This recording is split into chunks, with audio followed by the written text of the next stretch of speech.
try that again. How about now? There we go. How y'all doing? It's so good to see you. I tell you what, are you ready to go and win this election? Are you ready to fight every day from now to November? Are you ready to save our country? Oh, we're so glad to be here. All right. I won't say no to that.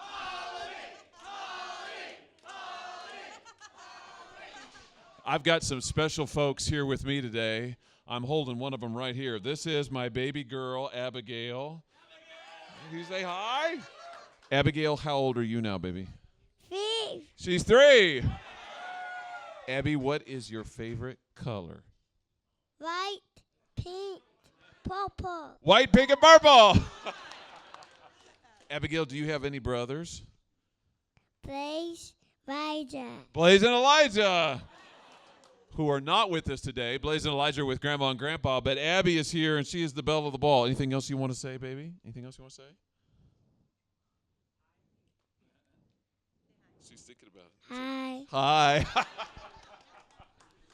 It is such a blessing to have Abigail. Last time, yesterday, we were all over the state, and she kept reaching for the microphone. So I tell you what, she might have more to say later on. I want to introduce to you another special girl in my life, my number one girl. She and I have been married for 14 years last week. My wife, Erin, you know what?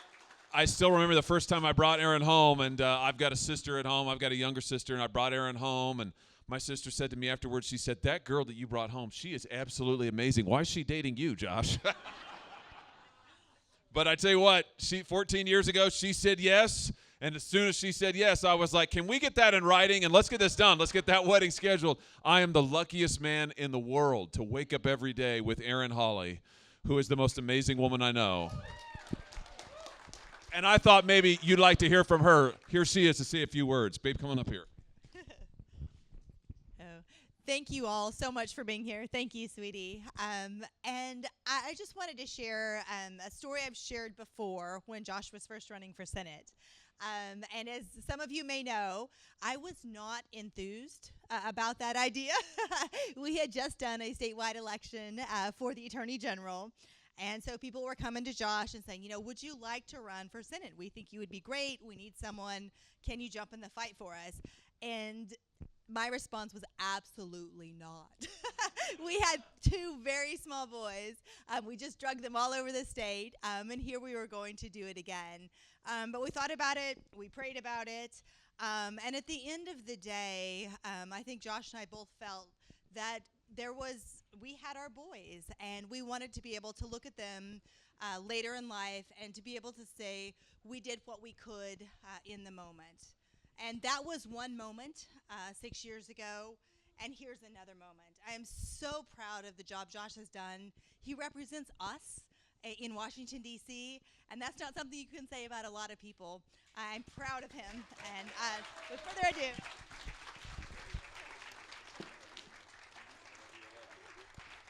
You can see what a lucky man I am. Erin is both the brains and the beauty of our operation, as you can see right there.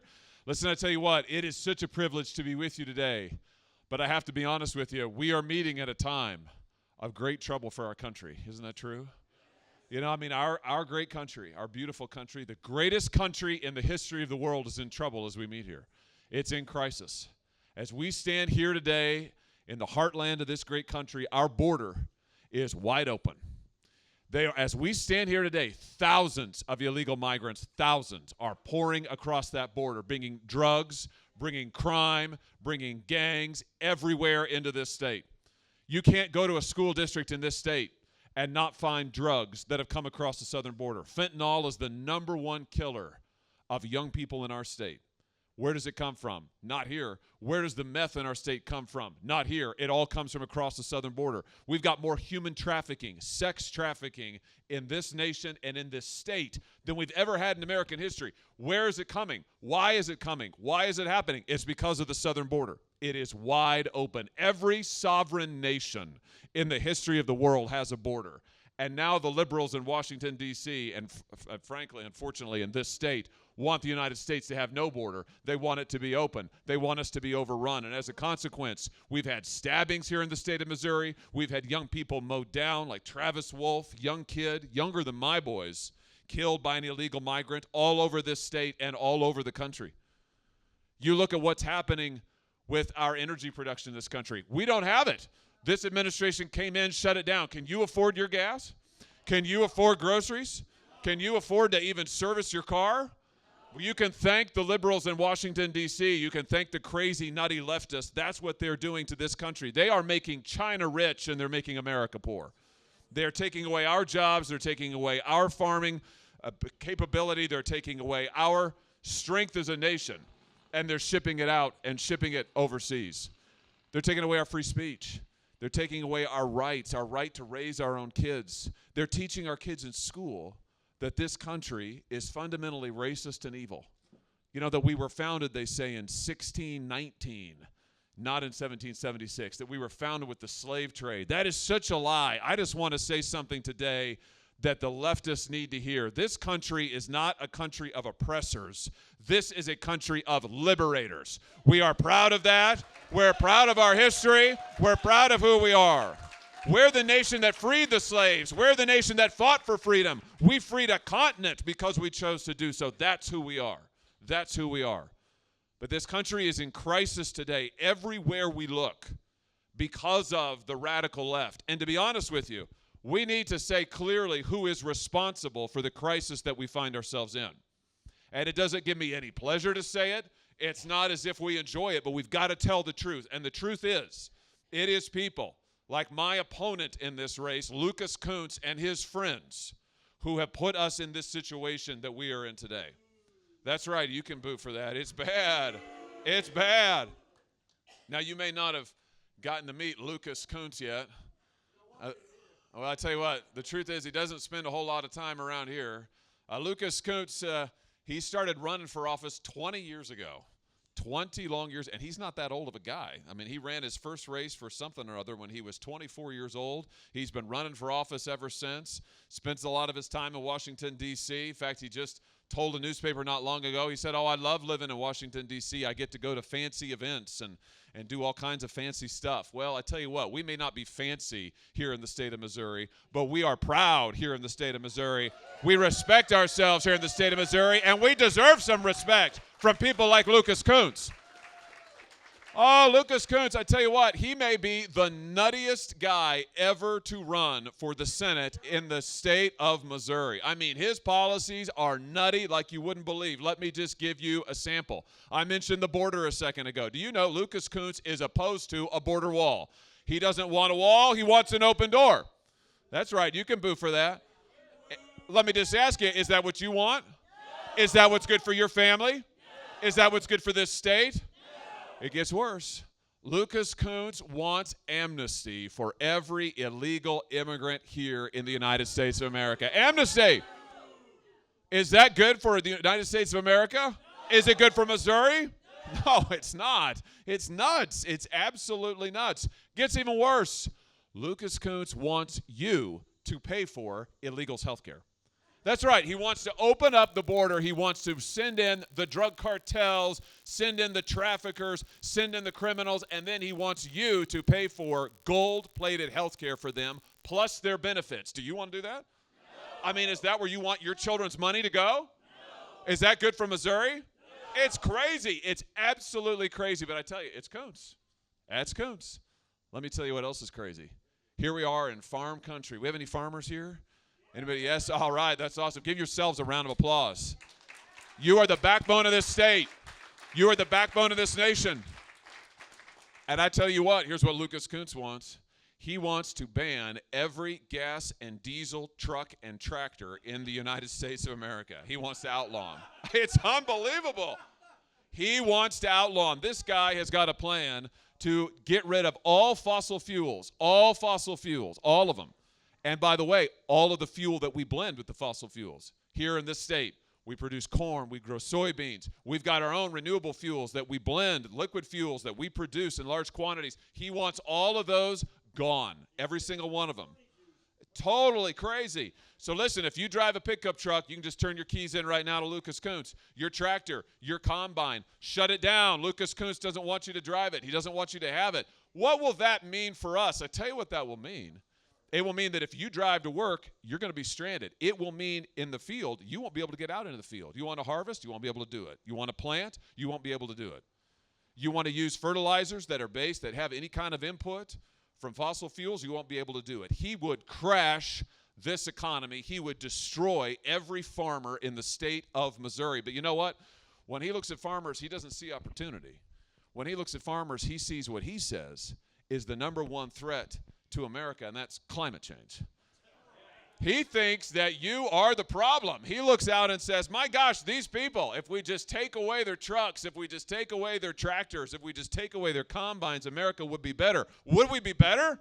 No. We would be poor. We wouldn't be able to eat. Would that be good for you? Would that be good for Missouri? I tell you, it is totally, totally crazy. But it's Kunce. Help me out here. It's totally crazy, but it's, yeah. Let's say it again. Totally crazy, but it's Kunce. It's Kunce. Here's what else. You know, when it comes to cops, I don't know about you, but do you think that we have too much crime? I do, yeah. I mean, are your kids safe out on our streets? I mean, I worry about my little girl. Here's what Kunce wants to do. That badge that cops wear that they put on every day, when they go and put themselves in the line of fire, literally, when they run to the crisis, when they run to danger, they wear that badge, and it says they are in charge, not the criminals. And you know what else it says? That badge also says that we support them. Does it not? It is a sign to the criminal that, hey, if you go after the cop, we're coming after you. Because the cops are there for us. The cops defend us. The cops support us. Do we have any law enforcement here today? I know we do. I can see them all around. Thank you, gentlemen, ladies. Thank you. Thank you for defending us. Thank you for protecting us. You do not get the credit that you deserve. You deserve more and you deserve better. And you deserve a lot better than Lucas Kunce, because here's what he wants to do. Lucas Kunce wants to allow the criminals to sue the cops. Oh, I'm serious. It's nuts. He wants to take away all of the protections that our cops have in law. When we ask these guys and these gals to put on blue and to run out there and to stand in front of us in the bullets, we say to them, if you'll go take on the criminals, we'll have your back and we'll protect you. Kunce wants to take those protections away. He wants to say, oh, no, the criminals ought to have the rights. The criminals ought to be able to sue the cops. Oh, if the handcuffs are too tight, the criminals ought to be able to sue the cops. If the criminals don't like they have to ride in the squad car, the criminals ought to be able to sue the cops. Do you think that's a good idea? No. Is that going to make you more safe? No. Is that good for our kids? No. I mean, it's absolutely insane. Here we go. It's nuts, but it's Kunce. It's Kunce. Up and down. I'll give you one more.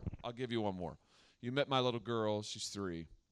You know, I can't wait for the day. My little girl's already kicking around the soccer ball, throwing the football with my boys. I can't wait for the day when she gets to play some sports. But here's what Kunce wants. Lucas Kunce wants men in women's sports. Lucas Kunce wants men in women's locker rooms. He opposed the law here in Missouri that would protect our daughters. He has opposed any effort to protect women's sports. It is the craziest thing. Of all of his nutty positions, this may be the nuttiest. And when I think about what that would mean for our girls, what that would mean for our daughters, what that would mean for our wives, it is absolutely insane. Do you know he wants every church and school in this state to have to allow men into women's bathrooms? How'd you like to be able to go to your church on Sunday morning and find out that the government is forcing you to allow men, people are confused about who they are, into a bathroom with your little girl, with your daughter, your niece, your granddaughter, or your wife? What do you think about that? Are you for that? Does that make any sense in the state of Missouri? Does that make any sense in the United States of America? No, it absolutely does not. Has anybody seen the Olympics? Did you see that boxer?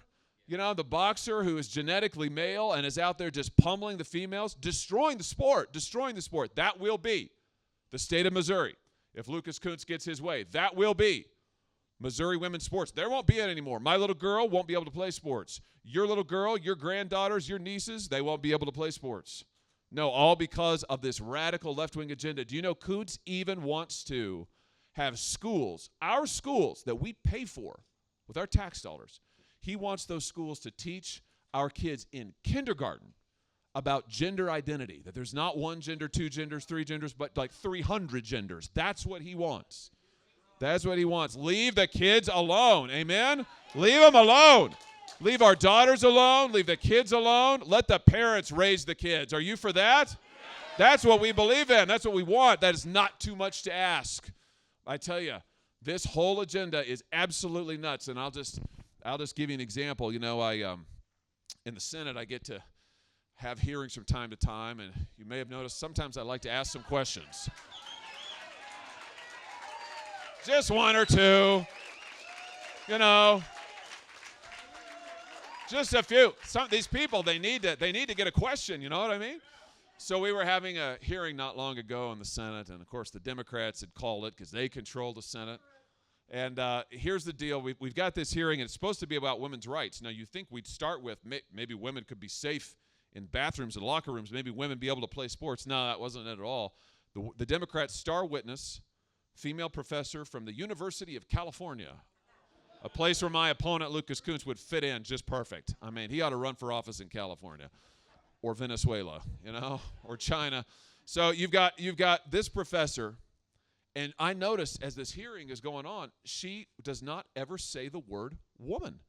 She keeps saying people with the capacity for pregnancy. Yeah, exactly. People with the capacity for pregnancy. I finally had to write it down on my notepad. People with the capacity for pregnancy. I started keeping a tally of how many times she said it, and beneath that I wrote the word woman, and I counted how many times she said that. When it got to be my turn to ask questions, she had said woman 0 times, and she said people with the capacity for pregnancy like 20. So I said to her, you know, ma'am, let me just ask, because I'm confused here. When you say people who can get pregnant, do you mean women? She looked at me, and I mean, her jaw dropped open. She drew herself up to her full height. Now, my mother was a public school teacher, so I know the look, right? I was like, I'm going to be in trouble. I was surprised she didn't use my full name, you know, that kind of deal. She drew herself up, and she said, Senator Hawley, I would just want to point out the transphobic nature of your question. And I said, I'm not sure I know what that means. So I said, well, wait a minute. Are you calling me a bigot? I'm just asking. Isn't it women who get pregnant? She said, let me ask you a question. I said, sure, go ahead. She said, do you think men can get pregnant? I'm serious. This happened. You can look this up. At first, I thought she was kidding. She's completely serious. So I looked at her and I said, no, I do not think that men can get pregnant. And she said, see, you are a bigot. And I said, see, you are insane. I mean, it's totally crazy. It's nuts. It's nuts. But it's what they want to teach our kids. Let's just tell the truth. There are not 200 genders or 2,000 genders or 3,000 genders. There are 2, male and female. It is good to be a woman. It is good to be a man. The way God made you is good. That's what we ought to be telling our kids. That's what we ought to be teaching them. I don't want some sicko coming to my little girl and saying, you really ought to be a man, honey. No, no, no. It is good the way that God made her. Lucas Kunce would destroy all of that. And the truth is, he and his friends have already been doing it. All of these things that we've talked about, they've been doing it. It's absolutely nuts, but it's Kunce. It's nuts, but it's Kunce. It's Kunce. And we are in the situation we're in this country because of Kunce and his friends. For 4 long years, these people have had power. They have controlled the White House. They have controlled the Congress. They have controlled many of our courts. They have shoved this agenda down our throats. We didn't want this agenda. We didn't vote for this agenda. In Missouri, we've never supported this agenda. And I tell you what, this November, we get to make our voices heard. We will not accept it. We will not have it. And we're going to take back our country. This is our time. This is it. Now, to my opponent, Lucas Kunce, you would think with a record like that, you know, my gosh, you would want to maybe take every opportunity to explain yourself. So I have done him an immense favor, He won his nomination on Tuesday night. As soon as he won the nomination on Tuesday night, I said, hey, Lucas, you and me, let's debate. Huh? Let's debate. I'll give you a stage. Let's debate. I said, you and me, one-on-one, Lincoln Douglas style. If it's good enough for Lincoln, it's probably good enough for us. One-on-one. Come right on up. And I said, let's go to the Missouri State Fair in Sedalia, Missouri. Right in front of all the people. You know, no fancy TV studio, no TV moderators, but open to everybody. Open to everybody there, open to all the press. Come on out. You know, Missouri Farm Bureau said they would host it, which is fantastic. So I said, come on, Lucas, come on down. We'll get a trailer, we'll get some hay bales, and we'll just take turns. And I even told him this. I said, if you show up, I'll let you go first. I'll let you go first. Do you know what he said? He said no. And he spent the last 2 days dancing and prancing and saying, oh, well, I need it to be in a studio. I need to have a moderator. I need it to be 71 degrees. I need somebody to help me put on my makeup. I mean, listen, Lucas, if you're watching, come on, man. Come to the fair. Come and debate. I'm giving you an opportunity. The invitation stands. We don't need any of that fancy stuff. I mean, listen, he should write me a thank you card with a record like his. You would think he'd take every opportunity. His positions are so nutty. I'll just tell you this. I don't know what he's going to do, but I will be there next Thursday. I will be at the fair. I will be there with Missouri Farm Bureau, and I'll be ready to debate.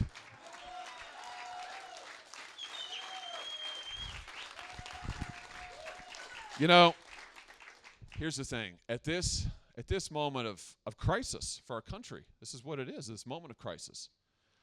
I just think it's also a moment of tremendous opportunity for us because we've had to wait so long. We've had to endure so much. We've had to put up with so much, so many attacks on our freedoms, so many attacks on our families, so many attacks on our communities and our way of life. This is finally our opportunity to stand up and to save this country. This is it. This is it. And I'll say one thing more. You know, my wife said it best. We may live in a time of challenge and trial and difficulty. And there are some days when that is hard, and we fear for our kids and we fear for our nation. But you know what? Thank the Lord that we live in a time when the choices that we make matter. Whatever else you say to your kids 20 and 30 and 40 years from now, and your grandkids and your nieces and nephews and your family, you won't look back on the 2020s and say, oh, it was a really boring time, nothing happened. That won't be your line. But you know what? What you will say is, I lived in a time when the choices that I made and the life that I lived, it made a difference for my country. Ladies and gentlemen, we have the opportunity now. In this era when our country needs us, we have the opportunity to make a difference for our country. We have an opportunity to stand with courage for our country. This November and in the months and years that will follow, we have an opportunity to save this country, and that is our mission. God bless you. God bless the great state of Missouri, and God bless America. Thank you for being here.